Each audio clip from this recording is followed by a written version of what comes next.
आज के इस तकनीकी दौर में जो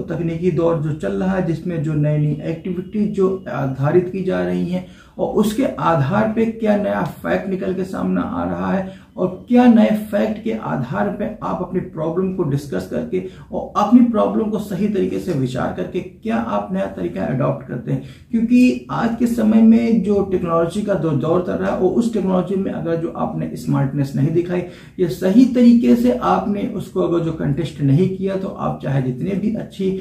प्रोसेस फॉलो कर रहे हो तो वो प्रोसेस कहीं ना कहीं आगे जाके वो खराब हो जाती है। या दूसरे शब्दों में हम कहें, अगर जो आपने सही तरीके से सही औचित्य के परिपूर्ण होते हुए भी अगर जो आपने सही प्रोसेस फॉलो नहीं किया, तो इसके आपको दुष्परिणाम आगे आने वाले समय में जब भी आपकी जो पिटीशन जब डिस्क्राइब हो रही होगी, जब उसका जो फैसला आएगा तब आपको पता चलेगा। लेकिन इसी के आधार पे जो नया फैक्ट और जो नई जानकारी सामने निकल के जो सामने आती, इसी के आधार पे मैं आपको ये बताना चाहूंगा कि अगर जो आपने सेक्शन 9 फाइल किया है, तो सेक्शन 9 फाइल करने के उपरांत अगर जो ये छोटी छोटी चीजें अगर जो आपने उसको माइंड नहीं किया या आपने उसको ध्यान नहीं दिया, तो इसके आधार पे जो आप निर्णय जिस विषय पे आप अगर जो चाहते हैं उस विषय पे उस तरीके से आपको निर्णय मिल पाने में आपको उसमें काफी मुश्किलों का सामना करना पड़ सकता है। तो बात करते हैं आज के वीडियो में। जैसा कि आपने थंबनेल देख के आपको ये आइडिया हो गया होगा, ये अंदेशा हो गया होगा कि वीडियो में किस विषय पर जानकारी आज दी गई है। नमस्कार, मैं हूं Brajnandan, advocate and legal consultant. स्वागत है आपका एक बार और आपके अपने इस चैनल पे। वीडियो पे अगर जो आप फर्स्ट टाइम है तो उसको लाइक करें और साथ में सब्सक्राइब करें और ऐसी ही जानकारी दूसरों लोगों तक पहुंचाने के लिए इसको शेयर करें और साथ में अगर जो वीडियो पसंद आती है तो कमेंट में जय हिंद अवश्य लिखें। और जैसा कि मैंने पहले बताया कि आज के समय में जो भाग दौड़ की जिंदगी में जो आप जो जानना चाहते हैं, जो आप प्राप्त करना चाहते हैं, सेक्शन 9 का अगर जो आपने वाद प्रस्तुत किया है, ये सभी को मालूम है, जो भी जिनका भी डिस्प्यूट न्यायालय में विचाराधीन है या उनका कंटेस्टेड चल रहा है। क्योंकि सेक्शन 9 का जो वाद है कब किया जाता है और क्यों किया जाता है, अगर जो आपको नहीं जानकारी है तो आप मेरे पहले के वीडियो में देख सकते हैं, जिसमें मैंने पहले एक्सप्लेन किया हुआ है कि सेक्शन 9 का जो वाद है कब किया जाता है और क्यों किया जाता है, इसके पीछे रीजन क्या है और इसके सेक्शन 9 जो हिंदू मैरिज एक्ट है उसके में अगर जो ऑर्डर होता है तो उसके क्या होगा और उससे क्या परिणाम निकल के आपके सामने उसमें प्रस्तुत होंगे। तो सबसे पहले मैं ये डिस्कस करना चाहूंगा, ये मैं बताना चाहूंगा, अगर जो आपने सेक्शन 9 का मुकदमा किया है, अगर जो आपकी पत्नी बिना किसी कारण के, बिना किसी वाद के, बिना किसी युक्त रीजन आपको बताए हुए अपने मायके चली गई है या किसी अन्य स्थान पे चली गई है जहां भी उसका हित निहित होता है, तो ऐसे इस स्थिति में जो हस्बैंड है उसके पास एक ही ऑप्शन बचता है कि वो सेक्शन 9 का सूट फाइल करे। और सेक्शन 9 क्योंकि ये ग्राउंड लिया जाता है कि हम अपनी पत्नी को रखना चाहते हैं, पत्नी ही बिना बताए, बिना किसी वजह से अपने घर से यानी कि ससुराल से जो अपने मायके वहां चली गई है।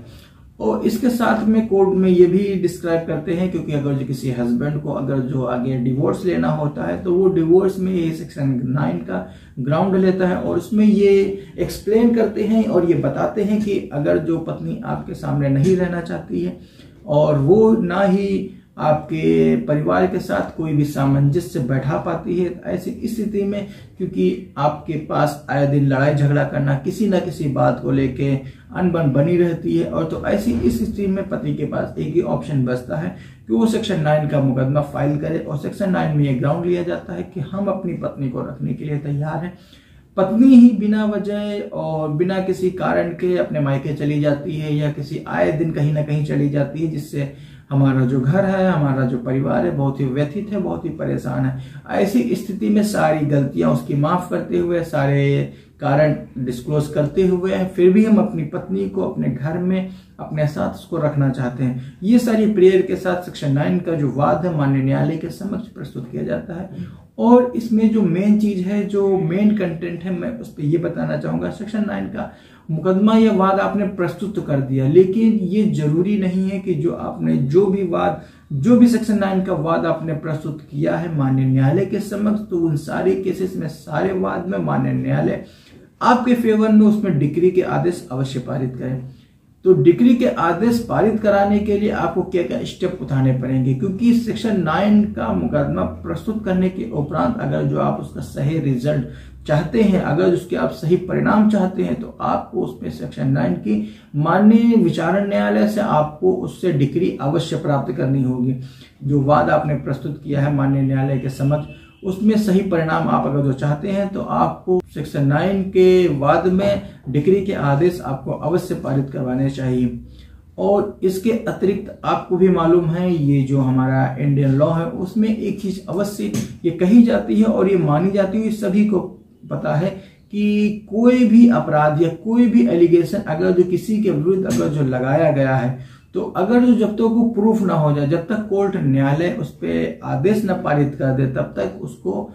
उचित या उसको दोषी नहीं माना जा सकता। Similarly in the same way मैं आपको बताना चाहूंगा, सेक्शन 9 का मुकदमा केवल प्रस्तुत कर देने से ही आपको आधार नहीं मिलता है। उसके जो फायदे हैं, जो आपके परिणाम आप चाहते हैं, उसको केवल फाइल कर देने मात्र से ही आपको उसके जो फायदे नहीं मिल पाते हैं। फाइल करने के उपरांत सारे साक्ष्य और सारे फैक्ट को कंसीडर करते हुए, सारी प्रोसीडिंग को फॉलो करते हुए आपको सेक्शन 9 पे आदेश के उसकी डिग्री अवश्य प्राप्त होनी चाहिए, क्योंकि बिना डिग्री के आपका सेक्शन 9 का जो वादा आपने प्रस्तुत किया है उसका कोई भी औचित्य नहीं बनता है, इसका कोई भी बेनिफिट आपको नहीं मिलेगा। अंततः जब किसी में आप अगर जो कहीं किसी और कारण से अगर जो किसी गलत तरीके से या गलत एडवाइस पे आपने अगर जो ऐसा कोई स्टेप अगर जो ले लिया है, तो अंततः ऐसे लोग ही जो कहने को मिलता है कि हमने सच एंड सच दिन या सच एंड सच साल हमने मुकदमा लड़ा और सो कंटेस्ट के अंत में हमें कोई भी डिग्री या कोई भी वहां से फायदा नहीं मिल सका।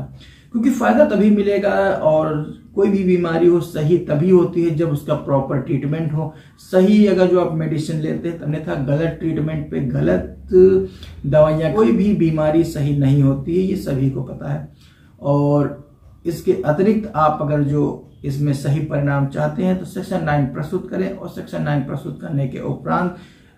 विपक्षी यानी कि जो पत्नी उसको नोटिस जाएगी, नोटिस में वो टर्न अप होके आती है तो ठीक है, नहीं आती है तो आपको उसमें माननीय विचारण न्यायालय के जो अग्रिम आदेश होंगे उनका अनुपालन करना होगा। और साथ में अगर जो उसके जवाब आएगा और जवाब के साथ आपको अपनी आपत्ति अवश्य प्रस्तुत करनी होगी, और आपत्ति में आप अपने जो तथ्य हैं, आप अपने जो फैक्ट हैं वो सारे मेंशन करेंगे। फैक्ट और तथ्य में मैं ये चीज बताना चाहूंगा कि आप फैक्ट क्या लिखेंगे, फैक्ट में शादी में क्या क्या दिक्कतें आई हैं, पत्नी की क्या क्या गलतियां रही हैं, क्यों आपके घर से भाग के गई है, क्यों नहीं रहना चाहती है, कारण क्या उत्पन्न हुए, उसकी जो जो गलतियां होंगी, जो जो फैक्ट होंगे वो आप सभी अपनी आपत्ति में सभी आप अपने जो आपत्ति फाइल करने का जो आपका अवसर मिलेगा उसमें आप अंकित करेंगे। क्योंकि सारे तथ्य और सारे फैक्ट जब माननीय न्यायालय के समक्ष प्रस्तुत हो तब माननीय न्यायालय आपके फेवर में आदेश कहीं दे पाती है। क्योंकि जब कोई तथ्य, जब कोई फैक्ट माननीय न्यायालय के समक्ष अगर जो प्रस्तुत ही नहीं होंगे, माननीय न्यायालय उस पर विचार ही नहीं कर पाएगी, तो आपके फेवर में वो आदेश कैसे पारित कर दे। क्योंकि अगर सही तरीके से अगर सही बात अगर जो उसमें डिग्री नहीं पारित हो पाती है, तो ऐसी इस स्थिति में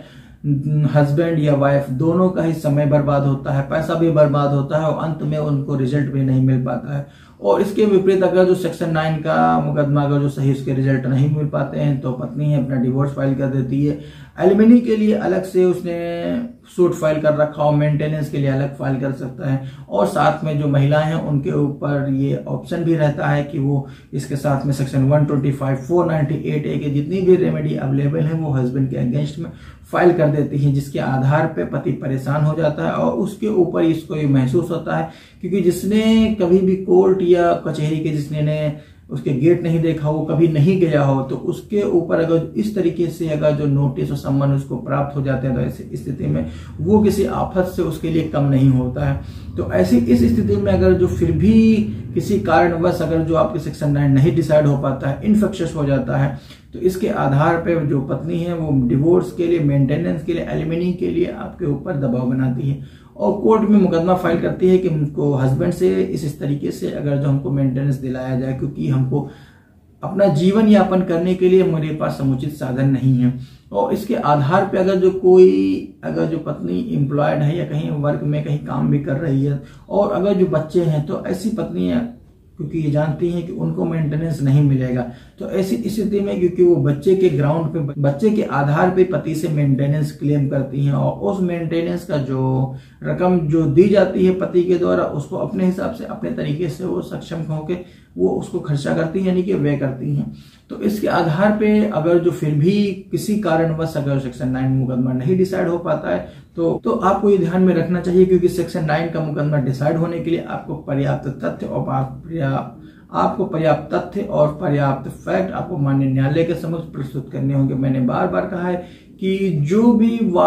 मुकदमा प्रस्तुत करता है उसको प्रूफ करने का जो बर्डन यानी कि भार वो उसी व्यक्ति के ऊपर पड़ता है। तो इसके लिए अगर जो आप सेक्शन 9 का मुकदमा आप अगर जो डिसाइड करवाना चाहते हैं उसमें किस तरीके से अगर उसमें आदेश पारित हो जाए और आदेश पारित होने के उपरांत आपके आदेश पे डिक्री के आदेश पारित हो जाएं, तो इसके आधार पे अगर जो आपकी दोनों की शादी हुई थी और शादी होने में आपने मैरिज रजिस्ट्रेशन सर्टिफिकेट आपने अडॉप्ट किया होगा, आपको प्राप्त हुआ होगा, तो मैरिज सर्टिफिकेट आप उसमें माननीय न्यायालय के समक्ष प्रस्तुत करेंगे और मैरिज सर्टिफिकेट के आधार पर माननीय न्यायालय आपके फेवर में सेक्शन 9 की डिक्री के आदेश अवश्य पारित कर देगी। क्योंकि ज्यादातर मामले में, ज्यादातर फैक्ट में मैंने ये देखा हुआ है, क्योंकि जो पति पत्नी होते हैं उनके पास मैरिज सर्टिफिकेट होता नहीं है। केवल तथ्यों के आधार पे माननीय न्यायालय विचार नहीं करती है, उसके लिए उसको प्रूफ चाहिए होता है, डॉक्यूमेंट एविडेंस चाहिए होता है कि जिसमें आप ये प्रूफ हो सके कि आपको such and such date, such and such place पे आपकी शादी हुई थी और उस विवाह में आपने ये लोग उपस्थित थे जिनकी विटनेस हैं और वो उन लोगों ने ये विवाह होते हुए, ये सारी सेरेमनी परफॉर्म होते हुए अपनी आंखों से देखा था। और ये सारे तथ्य और ये सारे फैक्ट अगर जो आपने डॉक्यूमेंट्री एविडेंस के साथ आपने अगर जो माननीय न्यायालय के समक्ष प्रस्तुत किया तो माननीय न्यायालय इसके आधार पे आपके तर्क को और आपके फैक्ट को सही मानते हुए आपके फेवर में आदेश पारित कर देगी, जिसके अनुपालन में फिर आप आगे की जो कार्यवाही होती है वो आप उसमें फॉलो कर सकते हैं। क्योंकि आप अगर जो सही तरीके से, सही रूप से अगर जो आप अपना केस कंटेस्ट करते हैं या लड़ते हैं तो कोर्ट आपके फेवर में आदेश पारित कर देगी कि सच एंड सच पर्सन को, यानी कि जो वाइफ है उसको अपने पति के साथ, यानी कि जो सच एंड सच हस्बैंड है उसको उसके साथ रहना चाहिए। क्योंकि जब वो साथ में रहेगी तभी उसके दाम्पत्य जीवन के जो कर्तव्य हैं तभी वो निभाए जा सकते हैं। क्योंकि जब तक दोनों अलग रहेंगे तो दोनों में दाम्पत्य जीवन का स्थापन नहीं हो पाएगा।